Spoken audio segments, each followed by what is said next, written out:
কিছুদিন আগে তো দেখতে পাইতেছেন এখন বর্তমান সময়ে ভিডিওতে যে আল্লাহকে কত অশ্লীল ভাষায় কথা বলেছে। এই ভাষা মুখে নিয়ে আসতেই মানে আমার কলিজাতে লাগে।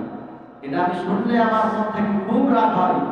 আমার মাঝে মাঝে মনে হয় আমরা আল্লাহর বান্দা। আল্লাহ যদি আমাদেরকে জিজ্ঞাসা করে, হে বান্দা, তোমার সামনে আমাকে নিয়ে কটূক্তি করা হয়েছিল, অশ্লীল ভাষায় আমার তোমাদের সামনে আমার মানে সামনে কথা বলা হয়েছিল, তোমরা কি করেছিলাম?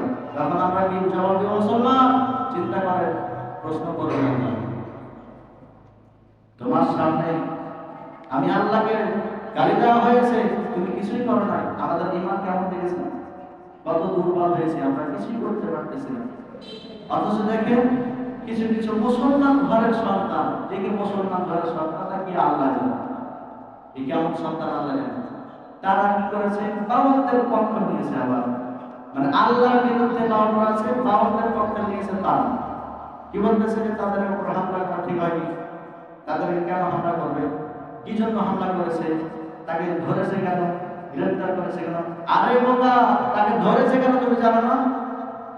আল্লাহকে নিয়ে কটূক্তি করার পরে তো তার বিরুদ্ধে খেপেছে সাধারণ জনগণ।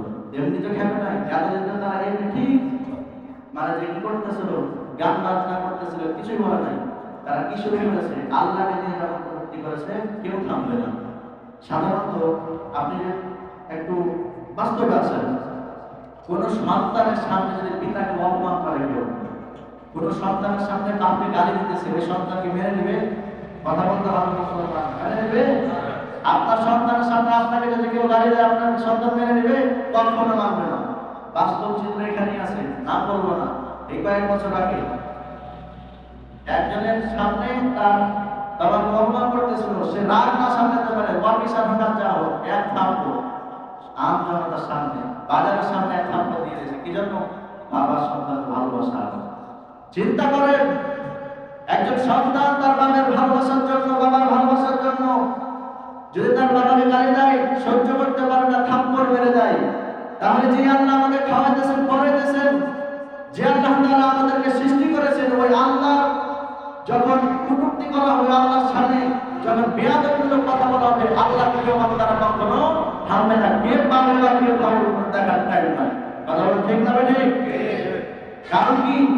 আল্লাহর সাথে বান্দার একটা সম্পর্ক আছে। বাবার সাথে কি সম্পর্ক? বাবার চাইতে সম্পর্ক আল্লাহর সাথে আমাদেরকে বেশি।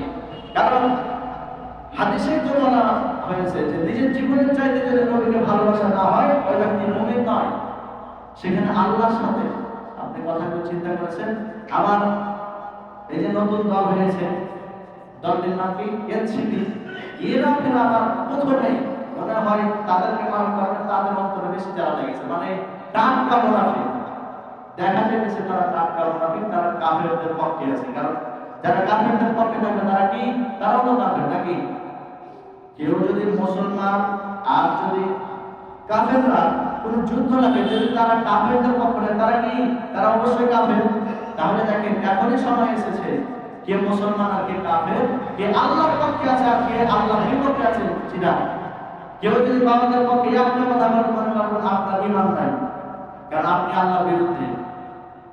বাবাদেরকে তো এমনি মারা হয় নাই, মারার কারণ হলো তারা আল্লাহর বিরুদ্ধে কথা বলে, বা তারা গান গাইতেছে, গান, কিন্তু আল্লাহর সাথে এত বেয়াদবিমূলক কথা বলে।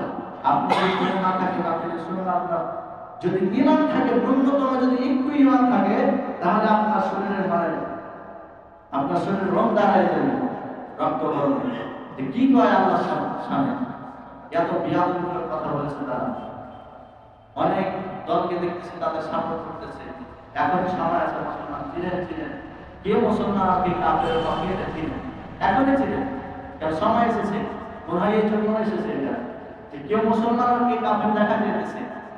অনেক মানুষ দাবি দিয়ে দাঁড়াতেছে যে তিনি গান গাইতে যে বলে দিয়েছে, তার বলার স্বাধীনতা। বলার স্বাধীনতা, প্রত্যেকটা জিনিসের একটা সীমা আছে। আপনি অশ্লীল ভাষায় কাউকে গালিগালাজ করতে পারেন না। দুনিয়ার মানুষকে তো গালিগালাজ করা হয়েছে, কারণ আপনার বাকশক্তি দিয়েছে, কথা বলার স্বাধীনতা দিয়েছে, এই কারণে আপনি যাই তাই বলে দেবেন। আমাদের বলতেছে আল্লাহর সামনে, নবীজির সামনে, আল্লাহর কোরআনের সামনে বলতেছেন, আল্লাহর কোরআন আয়াতকে নিয়ে বলতেছেন, তাহলে আল্লাহর প্রিয় বান্দারা কখনো সহ্য করবে না, আমরাও সহ্য সহ্য করবো না। মুসলমান শুনে রাখেন, যদি এই ইস্যুতে যদি এরকম হয়, কোনো সময় যুদ্ধের যদি ডাক আসে, আল্লাহর পক্ষে কারা কারা যেতে রাজি আছেন বলেন? সবাই রাজি আছেন তো? আল্লাহর পক্ষ নিয়ে যেতে হবে, আল্লাহর বিপক্ষে নয়। যদি আল্লাহর বিপক্ষে যদি আপনি দাঁড়ান, আপনার তখন থেকে আপনার মুসলমান থেকে নাম কাটান। আর যদি আল্লাহর পক্ষ নেই, কারণ এটা আল্লাহর সাথে কথা, এইটা কোনো দলমত নয়, এটা আওয়ামী লীগ, বিএনপি, জামাত ইসলাম, জাতীয় পার্টি নয়, এটা আল্লাহর সাথে আল্লাহর মুসলমানের দাবি। এটা যার ঈমান আছে অবশ্যই উনি আল্লাহর পক্ষটা নেবে। কথা বলেন ঠিক না ঠিক? কারণ ঈমান থাকলে আল্লাহর পক্ষে আপনাকে দাঁড়াতে হবে। আর যদি আল্লাহর পক্ষে না দাঁড়ান, আল্লাহর বিপক্ষে যারা আছে তাদের পক্ষে কথা বলেন, তাহলে অবশ্যই আপনার ঈমান নাই।